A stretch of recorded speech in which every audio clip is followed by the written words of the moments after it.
Sebelah sana ibunya. Sana itu ibunya.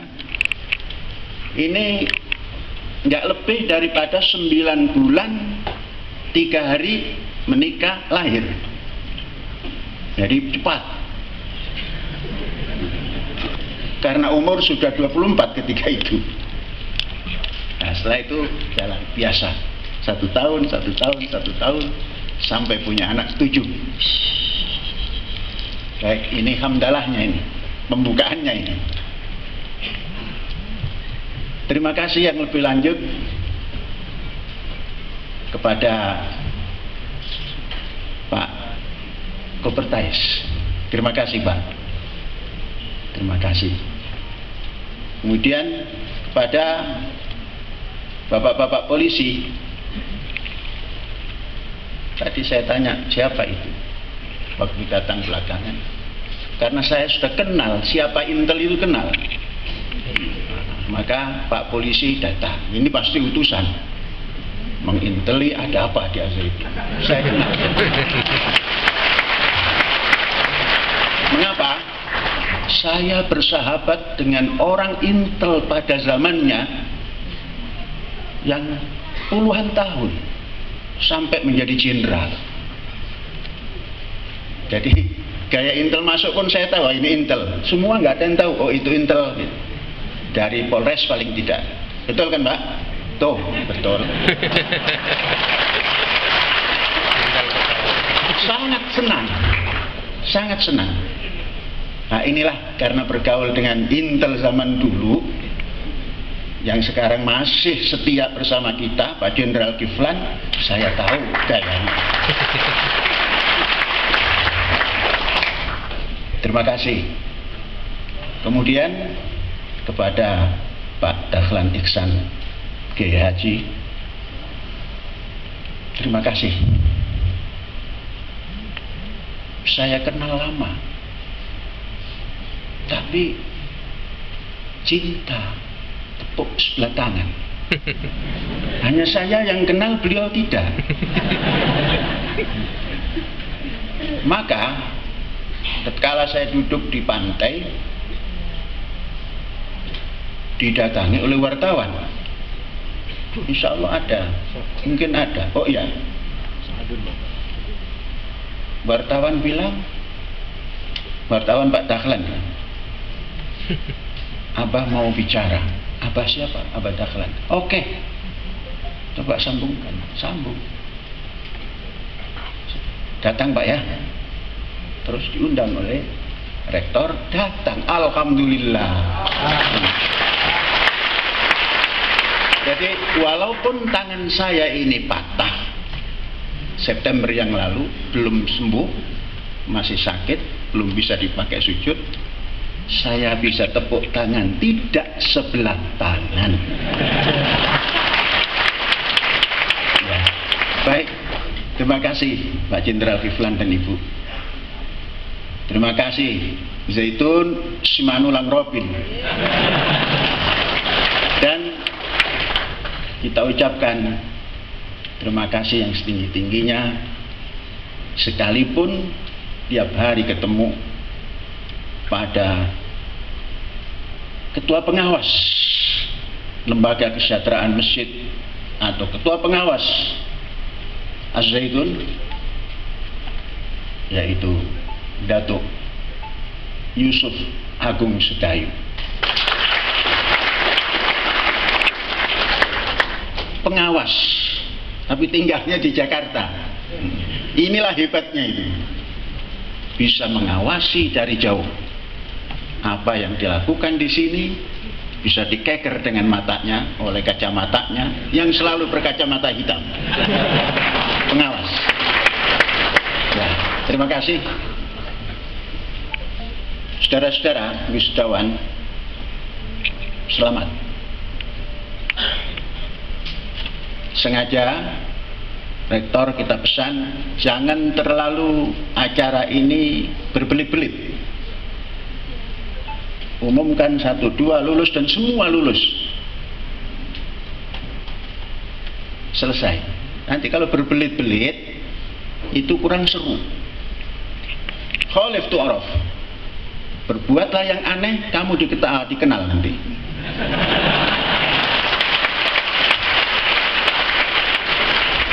Ya, jadi ini aneh. Mengadakan wisuda, acaranya orasi-orasi, siapa lagi yang ini punya kita kok? Bebas. Inilah roh yang bebas. Maka berbuat apapun selagi itu titiknya bagus, jangan pernah ragu. Alhamdulillah, semua ini orang bebas semua. Baik yang pertama tadi, Pak Direktur Kopertais, bebas apa yang disampaikan. Pak Robin Simanulang bebas, Pak Kiflan bebas, Pak Dahlan Iksan bebas, menyenangkan. Saudara-saudara, panitia meminta Syekh Az-Zaitun untuk menyampaikan orasi katanya. Padahal Syekh Az-Zaitun ini setiap saat memberikan orasi di masjid. Tiap Jumat.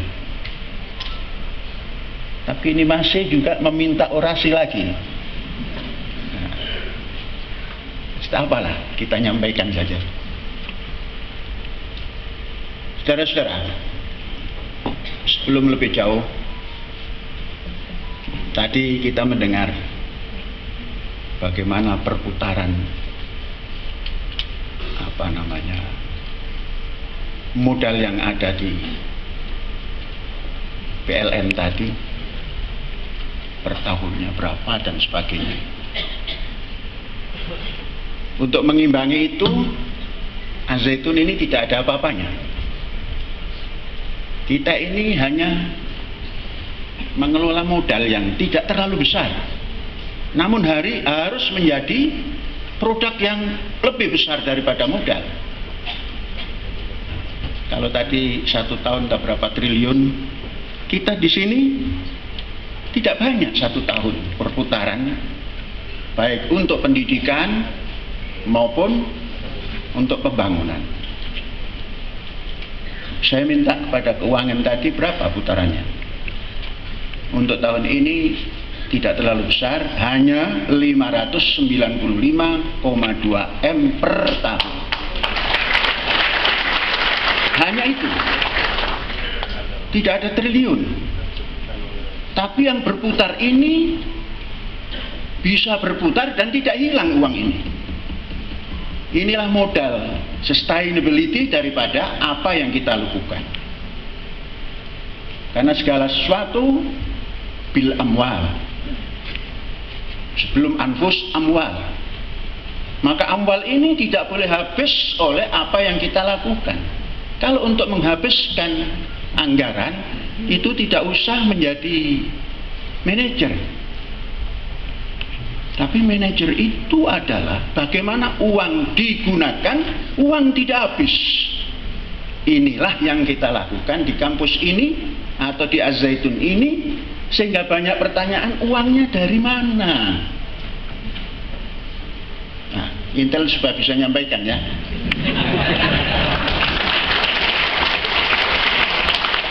Putaran tahun ini hanya 595,2 M.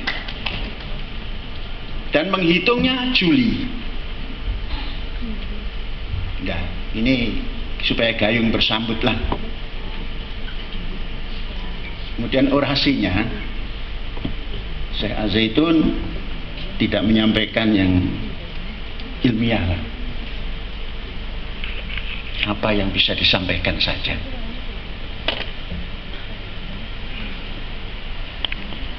Seperti kita ketahui, kita berjalan, dan sejarah juga seperti itu.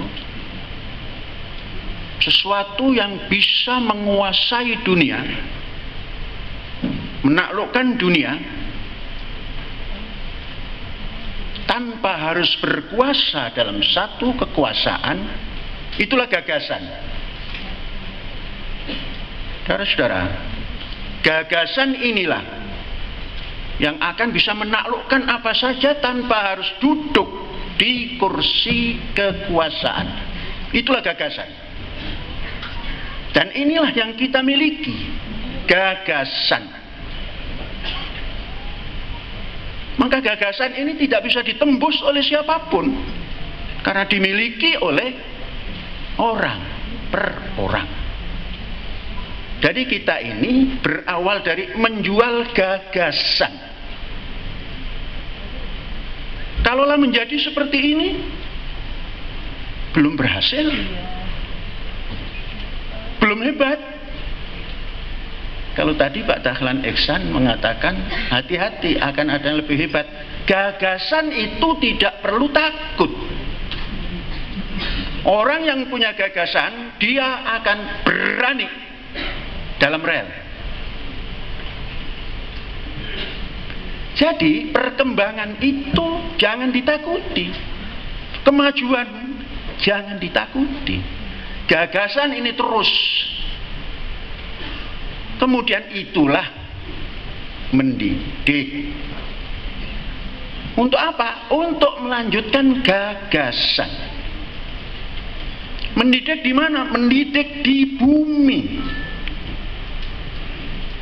Di mana buminya? Di tanah air Indonesia. Supaya bisa sustainable, itu doanya jangan untuk doa mengubur orang, tapi untuk mensustainablekan orang. Maka di atas bumi camkan, minha khalaqnakum. Dari tanah air Indonesia engkau dilahirkan. Wa minha nu'aidukum, hasil apapun kembalikan pada tanah airmu.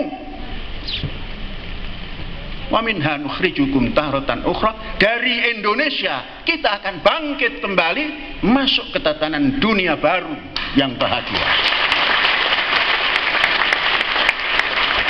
Itulah gagasan, kekuatan gagasan seperti itu.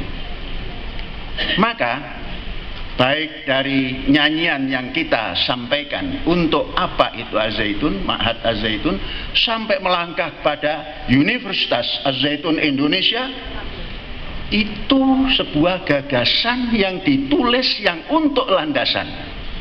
Universitas Az-Zaitun Indonesia, badan pusat pembelajaran hidup bersama. Nah, hidup bersama ini penting. Jangan pakai diembel-embeli apapun hidup bersama itu. Jangan diembeli agama, ideologi, apapun. Lepaskan itu semua, hidup bersama. Hidup bersama itu, nah inilah perlu khuluq, perlu akhlak, perlu morality. Nah, morality itu karena kita tampil dari bumi Indonesia, ambil apa moral bangsa Indonesia, apa budaya bangsa Indonesia. Maka kita harus ingat, budaya Indonesia itu lahir tahun 28. Sebelumnya belum budaya Indonesia. Budaya Indonesia lahir tahun 1928 oleh pemuda. Karena pemuda ketika itu, innal fata mayyakul ha anaga. Pemuda ketika itu mengatakan, inilah aku. Walaisal fata mayyakul kana abi. Bukan pemuda kalau hanya membanggakan leluhurnya. Sampai la takun asli wa fasli abadan. Jangan pernah mengatakan aku dari kelompok ini, aku daripada susunan kehidupan sosial ini. Innama aslul fata ma qad hasala. Manusia, pemuda atau bangsa ini dinamakan bangsa karena pencapaiannya. Inilah modal untuk mendagangkan gagasan. Setelah itu disusunlah bangsa seperti apa supaya bisa dinyanyikan. Keluarlah satu nusa, satu bangsa, satu bahasa Indonesia. Keluarlah Indonesia, tanah airku, tanah tumpah darahku. Di sanalah aku berdiri, jadi pandu ibuku. Katakan selesai. Masuk kedua, Indonesia tanah yang mulia, tanah kita yang kaya. Di sanalah aku berdiri untuk selama-lamanya. Tak, tak, langsung. Indonesia tanah yang suci, tanah kita yang sakti. Di sanalah aku berdiri, jaga ibu sejati, dan seterusnya. Itu adalah starting point bangsa Indonesia untuk menjadi bangsa yang dimerdekakan kemudian. Andainya ini dijadikan landasan untuk hidup berkepribadian Indonesia, bisa menghantarkan anak bangsa ini menjadi bangsa yang sopan, yang santun, yang berbudi pekerti, yang berakhlak, dan lain-lain.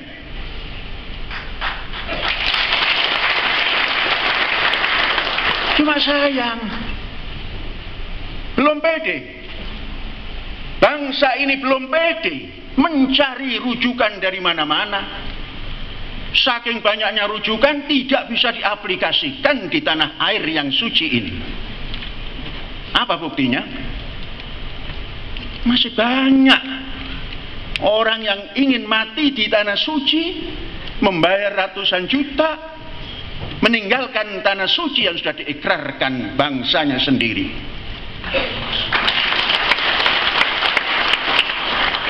Nggak usah ditepuki. Nanti lama staf lagi menunggu tepuk kan? Jangan ditepuki. Nanti kalau sudah selesai saja. Saudara-saudara, bangsa. Karena bangsa ini harus punya kepribadian bangsa, maka tatkala merdeka, awal yang disampaikan hanya proklamasi. Kami, nama bangsa Indonesia, dengan ini menyatakan kemerdekaan Indonesia, hal-hal yang berkenaan dengan pemindahan kekuasaan, pemindahan kekuasaan dan lain-lainnya diatur dengan seksama dalam tempo yang sesingkat-singkatnya, fleksibel. Namun di kemudian hari, satu hari setelah itu, keluar setelah proklamasi, keluar lagi apa yang dinamakan, kalau di dalam bahasa itu proklamasi dan apa? Yang keluar nanti apa Indonesia yang mau dipakai? Apa Indonesia, seperti apa Indonesia itu yang akan dijalankan? Maka keluarlah preambul tanggal 18. Keluarlah Undang-Undang Dasar 45. Ingin tahu Indonesia, bacalah Fatihahnya, bacalah preambulnya. Inti di dalamnya adalah dasar apa Indonesia ini nanti. Dalam preambul disebutkan berdasar ketuhanan yang Maha Esa, kemanusiaan yang adil dan beradab, persatuan Indonesia, kerakyatan yang dipimpin oleh hikmat kebijaksanaan dan seterusnya, mewujudkan suatu keadilan sosial, mewujudkan, baca preambul, bukan hanya keadilan sosial tapi aktif, mewujudkan suatu keadilan sosial bagi seluruh rakyat Indonesia. Terus Indonesia yang mana yang dimerdekakan itu? Kalau kita ingat sejarah, bangsa Indonesia ketika itu mau memerdekakan senusantara. Maka Jepang mengingatkan, kalau kamu masuk ke sana kamu tidak akan merdeka. Ambillah Hindia Belanda. Kalau kamu mau memerdekakan seluruh Nusantara ini, banyak halangannya. Ada Inggris, ada Prancis, ada Amerika, dan lain-lain. Ambil. Maka yang dimerdekakan adalah dari Merauke sampai ke Sabang. Saya berani merubah. awalnya adalah dari Sabang sampai Merauke. Logika tidak bisa nerima. Mengapa harus dari barat dulu? Kok tidak dari timur? Nah, efek dari barat sampai ke timur, orang timur mengatakan nggak maju-maju yang timur, barat saja yang maju. Ketika mendengar itu, saya merubah. Ayo kita rubah. Tapi jangan diganti. Maka dari Merauke sampai ke Sabang berjajar pulau-pulau. Orang terkejut. Kenapa terkejut? Hanya letak saja. Kamu berangkat dari barat, kami berangkat dari timur. Kenapa begitu? Coba tengok kehidupan sehari-hari, matahari terbit dari mana? Nah, sampai sekarang udah nggak ada yang protes lagi. Minimal di sini. Nggak tahu kalau di Surabaya, mungkin Pak Dahlan protes dulu gitu. Tapi tidak bakal. Karena Pak Dahlan kan Jawa Timur, senang. Tidak Jawa Barat dulu yang dibangun, Jawa Timur gitu. Saudara-saudara, yang begini ini kecintaan, tanda cinta kita pada tanah air. Memahami dasar negara sampai hari ini belum tuntas. Kalau meyakininya sudah, memahaminya belum tuntas. Sampai hari ini ada usaha kerukunan umat beragama apa semua. Padahal dasar negara kita ada wadah ketuhanan yang Maha Esa. Ini wadah agama. Setelah itu diwadahi dalam negara Republik atau tanah air Indonesia ini, baru keluarlah kemanusiaan yang adil dan beradab. Agama sudah diwadahi dalam ketuhanan yang Maha Esa, artinya diwadahi dalam roh individu bangsa.